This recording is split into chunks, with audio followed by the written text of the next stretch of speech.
Assalamualaikum warahmatullahi wabarakatuh. Di sini saya Nuzulya Mukfira dengan NIM belakang 149 akan menjelaskan mengenai manajemen proyek dengan acuan buku Project Management Achieving Competitive Advantage karya Jeffrey K. Pinto tahun 2019. Di mana chapter pertama ada Why Project Management. What is a project? Jadi, proyek itu merupakan usaha yang unik yang menggunakan sumber daya yang terkoordinasi dengan batasan durasi maupun pendanaan yang berorientasi untuk memenuhi tujuan yang telah ditetapkan, baik dalam parameter biaya, jadwal, dan juga kualitas. Dan di sini ada penjelasan mengenai bedanya manajemen proyek dan juga manajemen proyek dan juga manajemen proses. Kemudian ada berbagai elemen dari proyek yang harus dipahami, yaitu proyek adalah proses yang kompleks dan sekali pakai. Proyek dibatasi oleh anggaran, jadwal, dan sumber daya. Kemudian proyek dikembangkan untuk menyelesaikan tujuan yang jelas atau serangkaian tujuan, dan juga proyek itu berfungsi pada pelanggan. Maksudnya berfokus pada pelanggan. Kemudian why are project important? Dimana proyek important karena life cycle produk itu akan diperpendek. Kemudian itu akan mempersempit launch window produk juga, dan produk yang dihasilkan itu akan semakin kompleks dan teknis. Kemudian akan berpengaruh juga di pasar global dan periode ekonomi yang ditandai dengan inflasi yang nantinya akan rendah. Kemudian masuk ke siklus hidup proyek, di mana ada conceptualization, planning, execution, dan juga termination. Ini adalah gambaran dari siklus hidup proyek. Lalu masuk ke determinants of project success, di mana itu adalah penentu keberhasilan proyek. Ada budget yang paling utama, kemudian client acceptance, performance, dan juga time, di mana itu akan berfokus di kesuksesan proyek itu. Lalu masuk ke chapter 2, yaitu the organizational context. Ada strategi, struktur, dan juga culture, di mana itu akan membahas mengenai implementasi strategi melalui proyek, kemudian strategi proyek dan juga organisasi, manajemen stakeholder, struktur organisasi, project management office atau PMO, dan budaya organisasi. Implementasi strategi melalui proyek. Jadi, dalam keberhasilan sebuah proyek manajemen, sebelum memulai proyek kita harus memastikan untuk memahami budaya, struktur, dan juga strategi dari sebuah organisasi. Kemudian masuk ke strategi proyek dan juga organisasi, di mana membahas mengenai manajemen strategi. Di mana manajemen strategi itu adalah ilmu dalam merumuskan, menerapkan, dan juga mengevaluasi keputusan lintas fungsi untuk membantu organisasi mencapai tujuannya. Dan ini adalah elemen-elemen yang harus diperhatikan. Yang pertama adalah menyusun visi misi, kemudian merumuskan, melaksanakan, dan juga mengevaluasi, lalu membuat keputusan lintas fungsi, dan yang nantinya akan mencapai tujuan dari proyek itu sendiri. Kemudian masuk ke manajemen stakeholder, di mana manajemen stakeholder itu merupakan kelompok atau individu dari yang memiliki kepentingan aktif dalam proyek dan juga berpotensi dapat terkena dampak atau memberikan dampak langsung kepada proyek, di mana stakeholder juga dapat berdampak positif maupun negatif. Di pertama itu kita harus mengidentifikasi stakeholder dari proyek, dan juga kita juga harus tahu gimana caranya untuk mengelola stakeholders kita. Dan identifikasi stakeholder proyek itu ada intinya itu ada dua, di mana dibagi antara internal dan juga eksternal. Dan juga ketika mengelola stakeholder kita harus menilai lingkungan sekitar, identifikasi tujuan para pelaku utama, menilai kapabilitas diri sendiri, menentukan permasalahan, mengembangkan sebuah solusi, uji dan menyempurnakan solusi yang ada. Lalu ke struktur organisasi. Jadi elemen utama terkait dengan struktur organisasi adalah yaitu menunjukkan alur pelaporan formal termasuk dengan tingkat hierarki dan kendali ke manajer dan supervisor. Lalu mengidentifikasi pengelompokan individu ke dalam sebuah departemen dan departemen ke dalam sebuah organisasi. Lalu masuk ke sistem untuk memastikan keefektifan komunikasi dan koordinasi antar departemen. Dan ini adalah bentuk struktur organisasi. Ada organisasi fungsional, matriks, dan juga organisasi proyek itu sendiri. Kemudian masuk ke Project Management Office atau PMO, di mana ini tuh adalah merupakan unit terpusat dari sebuah organisasi atau departemen yang berfokus untuk mengawasi atau meningkatkan manajemen proyek. Di mana ada banyak manfaat dari PMO, yaitu yang pertama ada PMO ini dapat membantu meringankan beban dari manajer proyek ke staf yang memiliki keinginan untuk membantu. Kemudian juga dapat sebagai gudang atau penyimpanan dari semua pelajaran yang telah dipelajari seperti dokumentasi proyek dan juga pencatatan. Kemudian ada yaitu manajemen proyek itu atau ahli dalam manajemen proyek yang nantinya akan selalu tersedia untuk menciptakan efek clearinghouse dan juga pusat khusus untuk keunggulan manajemen proyek di perusahaan. Ini adalah bentuk dari PMO yaitu supportive, controlling, dan juga directive. Masuk ke model PMO, di mana ada Wither Station, Control Tower, dan juga Research Pool. Lalu masuk ke budaya organisasi, di mana budaya organisasi itu adalah merupakan aturan perilaku yang tidak tertulis atau norma yang digunakan untuk membentuk dan memandu perilaku seluruh anggota organisasi dan yang nantinya akan diajarkan kepada keseluruhan anggota organisasi. Dan ini adalah bagaimana budaya terbentuk. Yang pertama karena teknologi, lalu lingkungan, lokasi geografis, sistem penghargaan, aturan dan prosedur yang akan berlaku, kemudian anggota organisasi yang utama atau terdahulu, lalu insiden kritis. Dan pengaruh budaya di mana nanti akan berpengaruh ke interaksi antar departemen, lalu ke komitmen karyawan, ke perencanaan proyek, dan juga evaluasi kerja. Next, langsung masuk ke chapter 3, di mana ada project selection and portfolio management. Jadi di sini tuh membahas mengenai project selection, financial models, kemudian approach to project screening and selection, dan juga project portfolio management. Di project selection itu ada realism, capability, flexibility, ease of use, cost, dan juga comparability. Kemudian masuk ke approach to project screening and selection, di mana di metode pertama itu adalah checklist model. Metode kedua adalah sampling scoring models. Kemudian metode ketiga adalah the analytical hierarchy process, di mana ada structuring the hierarchy of criteria, allocating weights to criteria, dan juga assigning numerical values to evaluation dimension. Dan di metode keempat ada profile models, di mana ada profile method seperti yang ada di layar. Next, ke financial model, di mana analisis finansial itu merupakan model yang dapat digunakan untuk membuat keputusan pemilihan proyek. Model keuangan semuanya itu didasarkan pada prinsip nilai waktu uang atau time value of money, yaitu ada payback period, net present value, payback discount rate, dan juga internal rate of return. Masuk ke project portfolio management, yaitu merupakan proses sistematis dari memilih, mensupport, dan mengatur kumpulan atau koleksi proyek perusahaan. Dan kuncinya itu menyadari bahwa proyek perusahaan itu memiliki tujuan strategis yang sama dan kelangkaan sumber daya yang sama. Ada objective and initiative, yaitu ada decision making, prioritization, lalu review, kemudian realignment, dan juga reprioritization.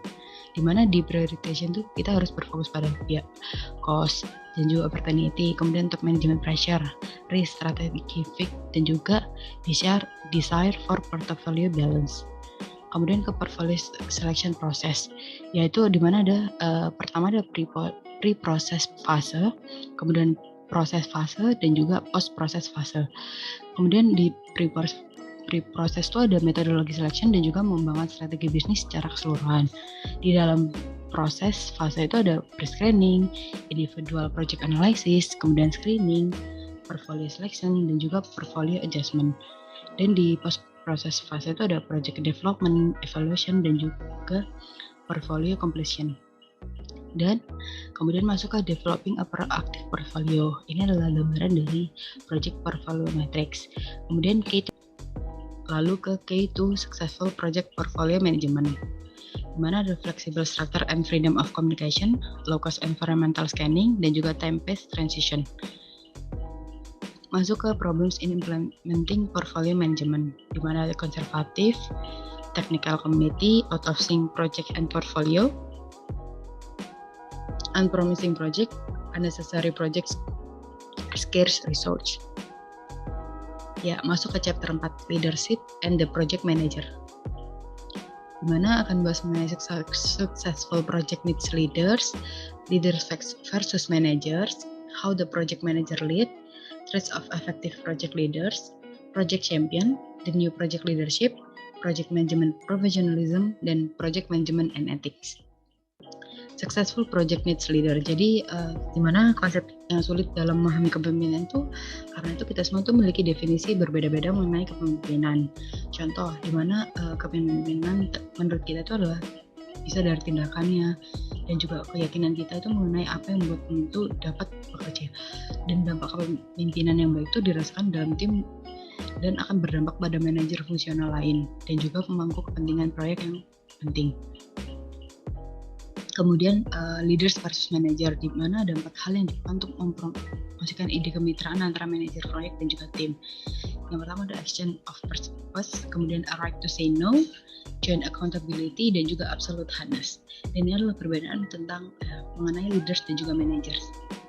Oke, masuk ke how the project manager lead. Jadi kita harus memiliki cakupan kerja yang luas, dan seorang project manager itu juga harus diharapkan dapat melakukan berbagai tugas manajer seperti menjadi mentor, menginfluensi, memanage mulai dari hal-hal teknis kasar hingga isu-isu kecil pada proyek yang berjalan, dan juga mengatasi permasalahan keuangan hingga membuat penyesuaian pada tim kerja.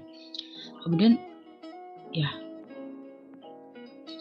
kita juga harus dan manajer proyek itu harus memperoleh sumber daya proyek dan juga dapat memotivasi maupun memahami tim. Kemudian dapat berkomunikasi secara baik dan juga memiliki visi dan fighting fire. Dan traits of effective project leads. Jadi ada beberapa latihan tuh dilakukan dan ada beberapa hasil. Yang pertama itu adalah keterampilan komunikasi lisan, yaitu studi pertama itu menjelaskan mengenai keterampilan komunikasi lisan, lalu keterampilan menginfluence, kemampuan intelektual, dan keputusan bakat. Kemudian studi kedua itu menjelaskan kredibilitas, pemecah masalah, yang kreatif, toleransi untuk ambiguitas, game manajemen yang fleksibel, dan juga keterampilan komunikasi yang efektif. Kemudian yang terakhir adalah berorganisasi di bawah konflik, pengalaman dalam pengambilan keputusan, beraktivitas produktif, dan juga berorganisasi dengan kerjasama. Masuk ke project champion. Jadi champion itu terkadang tidak konsisten menempati posisi yang sama dalam organisasi. Meskipun manajer senior itu berfungsi sebagai champion, banyak anggota organisasi dapat memainkan peran champion dalam sebuah implementasi dengan sistem yang berbeda atau pada waktu yang berbeda dengan proyek implementasi sistem yang sama. Di antara jenis champion, ini adalah jenis-jenisnya, yaitu adalah pencipta kreatif, kemudian ada pengusaha, lalu ada guide factor dari sponsor, dan juga ada manajer proyek itu sendiri. Kemudian project management professionalism, di mana kita harus memulai menyesuaikan kepribadian dengan pekerjaan dari proyek, lalu kita harus formalisasikan komitmen organisasi untuk pekerjaan proyek dengan program pelatihan, identifikasi jalur karir yang berbeda untuk para profesional proyek, dan juga mengembangkan sistem penghargaan untuk manajemen proyek yang membedakannya dari jadwal penghargaan fungsional yang normal. Kemudian masuk ke project management and ethics and ethical behavior in project management, dan ini adalah hal-hal yang harus dihindari ketika kita ikut langsung ke project management, yaitu adalah penyuapan, pemerasan, penipuan, penyalahgunaan kekuasaan, penggelapan, konflik kepentingan, dan juga nepotisme. Yuk masuk ke scope management di chapter 5. Yang pertama ada conceptual development, kemudian scope statement, scope reporting, control system, dan project management and sustainability. Masuk ke conceptual development. Jadi itu adalah proses membahas tujuan proyek dengan menemukan cara terbaik untuk mencapainya. Yang pertama adalah problem or need statement, requirements gathering, information gathering, constraint, alternative analysis, dan juga lalu project objective, business case, statement of work, dan juga project tadi. Kemudian masuk ke the scope statement, di mana itu membuat dokumentasi dari persetujuan dari semua parameter proyek yang penting sebelum melanjutkan ke fase selanjutnya, yaitu yang pertama adalah menetapkan kriteria tujuan proyek, kedua adalah mengembangkan rencana manajemen untuk proyek tersebut, dan ketiga adalah membangun struktur rincian kerja, barulah kita dapat membuat baseline cakupan itu. scope reporting, di mana itu nanti kita kan lihat jenis informasi yang akan dilaporkan secara teratur, siapa yang akan menerima informasi itu dan bagaimana informasi ini akan diperoleh dan disebarluaskan. Dan ini adalah jenis informasi parameter proyek yang paling umum. Pertama ada status biaya, kemudian jadwal, dan juga status kinerja teknis. Dan nih beberapa pemangku kepentingan di proyek umum. Pertama ada anggota tim proyek, klien proyek, manajemen puncak, kelompok lain dalam organisasi yang dipengaruhi proyek, dan juga semua pemangku kepentingan eksternal yang memiliki kepentingan langsung dalam pembangunan proyek seperti pemasok dan juga kontraktor. Masuk ke kontrol sistem, di mana itu sangat penting untuk memastikan di mana itu sistem kontrol yang sangat penting untuk memastikan bahwa setiap perubahan pada baseline proyek itu dilakukan secara sistematis dan menyeluruh. Manajer proyek dapat menggunakan sejumlah sistem kendali proyek untuk melacak status proyek mereka, di mana ada configuration control, design control, trend monitoring, document control, acquisition control, specification control. Ya, next ke managing project for sustainability. Menerapkan praktik berkelanjutan saat menjalankan proyek itu sendiri, mengembangkan praktik masuk yang berkelanjutan, menekankan keberlanjutan dalam desain proyek, dan juga terlibat dalam proyek atau proyek berkelanjutan yang tidak akan membahayakan planet dan bumi. Masuk ke chapter 6 yaitu project team building, conflict, and negotiation. Yang di sini akan dibahas adalah building the project team, characteristic of effective project teams, reason why teams fail, dan stage in group development. Kemudian ada achieving cross-functional cooperation, virtual project teams, conflict management, dan juga negotiation. Building the project team, di mana ada langkah-langkah dalam membangun tim. Pertama adalah kenali set keterampilan yang nantinya diperlukan, kemudian kenali orang yang memiliki keterampilan yang dibutuhkan, lalu bicara dengan anggota tim potensi, dan juga negosiasi dengan kepala fungsional. Lanjut dengan bangun dalam posisi fallback, dan yang terakhir barulah kita dapat menentukan tim itu sendiri. Lalu lanjut ke karakteristik of effective project team, di mana yang pertama itu misi yang jelas, kemudian saling ketergantungan yang produktif, kepaduan, kepercayaan, antusiasme yang nantinya akan berorientasi pada hasil yang ingin dicapai. Lalu masuk ke reason why teams fail. Apa aja sih yang membuat teams itu gagal? Yang pertama adalah tujuan yang dikembangkan itu salah atau tidak jelas, kemudian peran dan gangguan tim proyek yang ditetapkan itu salah, kurangnya motivasi tim proyek, komunikasi yang buruk, kepemimpinan buruk, dan tingginya turnover antara anggota tim, dan yang terakhir adalah perilaku disfungsional. Kemudian masuk ke stage in group development. Ini adalah tabel mengenai stage of group development, yaitu ada forming, storming, norming, performing, dan adjourning. Lalu masuk ke virtual project team. Jadi itu tuh disebut sebagai tim yang tersebar secara geografis, melibatkan penggunaan media elektronik termasuk email, internet, dan juga telekonferensi ke tim proyek yang tidak ditempatkan di tempat fisik yang sama. Dan ada beberapa opsi untuk meningkatkan efisiensi dari filter project team, yaitu yang pertama adalah temukan cara untuk meningkatkan komunikasi dengan peluang tatap muka. Jangan biarkan anggota tim menghilang. Lalu tetapkan kode etik di antara anggota tim. Pertahankan semua anggota tim dalam lingkaran komunikasi, dan maksudnya komunikasi yang baik, dan juga ciptakan proses yang jelas untuk menangani konflik, ketidaksepakatan, dan norma kelompok. Masuk ke manajemen konflik. Jadi itu adalah proses yang dimulai ketika seorang merasa bahwa orang lain itu membuat frustasi atau akan menggagalkan tujuan yang akan dicapai, menghambat lah lebih tepatnya. Ini adalah jenis dari manajemen konflik. Yang pertama goal oriented konflik, yaitu yang berorientasi pada tujuan. Seringkali diakibatkan oleh berbagai persepsi tentang proyek dan dipicu oleh tujuan yang tidak jelas atau tidak lengkap. Kemudian administratif konflik, yaitu berpusat pada ketidaksepakatan tentang hubungan pelaporan, terutama tentang siapa yang memiliki kewenangan dan kontrol administratif untuk fungsi, tugas proyek, dan juga keputusan. Lalu ada interpersonal konflik, yaitu sumber konflik ini mencakup etika kerja yang berbeda, gaya berlaku, ego, dan keberbedaan anggota tim yang bermacam-macam. Kemudian masuk ke negotiation, di mana manajer proyek itu harus memahami pentingnya keterampilan negosiasi. Dan negosiasi itu adalah proses yang didasarkan pada kemampuan manajer untuk menggunakan pengaruhnya secara produktif. Dan keterampilan negosiasi itu penting karena sebagian besar kehidupan manajer proyek itu diambil dalam sisi tawar-menawar. Dan negosiasi yang efektif itu juga adalah sebuah keharusan untuk manajemen proyek yang ingin sukses. Dan sangat penting bahwa manajer proyek itu memahami peran negosiasi dalam proyeknya sendiri dan bagaimana menjadi negosiasi yang baik, dan juga harus memahami elemen-elemen penting dari negosiasi. Lanjut ke chapter 7, yaitu manajemen risk, di mana akan membahas mengenai what is a project risk management, a four-stage process, dan juga project risk management and integrated approach. Yang pertama ada what is a project risk, di mana itu adalah peristiwa atau kondisi yang tidak pasti yang nantinya jika terjadi itu akan memiliki efek positif maupun negatif, di mana itu akan berefek pada satu atau lebih banyak dari tujuan proyek. Dan ini beberapa pertanyaan akan muncul ketika ketika menjawab manajemen risiko. Dan kemudian project risk itu didasarkan pada persamaan sederhana, yaitu event risk sama dengan probability of event dikali consequence of event. Kemudian masuk ke risk management, a four-stage process. Yang pertama ada risk identification, yaitu metode mengembangkan strategi. Kemudian analyze of probability and consequence. Risiko proyek itu yang nantinya akan diidentifikasi, itu diprioritaskan mau kemana, ditujukan untuk apa.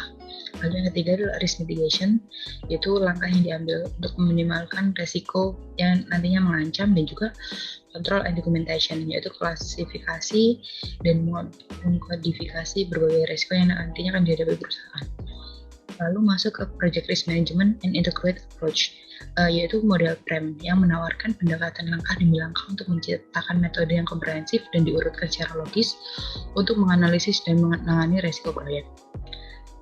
Dan dikatakan bahwa pengakuan bahwa manajemen risiko itu mengikuti siklus hidupnya sendiri, sama seperti proyek mengikuti siklus hidup. Lalu penerapan strategi manajemen risiko yang berbeda di berbagai titik dalam siklus hidup proyek, dan juga integrasi berbagai pendekatan untuk manajemen risiko menjadi satu pendekatan yang koheren dan disintetis. Kemudian 9 phase in the PREM approach. Yang pertama define, kemudian focus, identify, structure, ownership, estimate, evaluate, plan, dan akhirnya manage. Ya, sekian dari saya, kurang lebihnya mohon maaf. Terima kasih. Wassalamualaikum warahmatullahi wabarakatuh.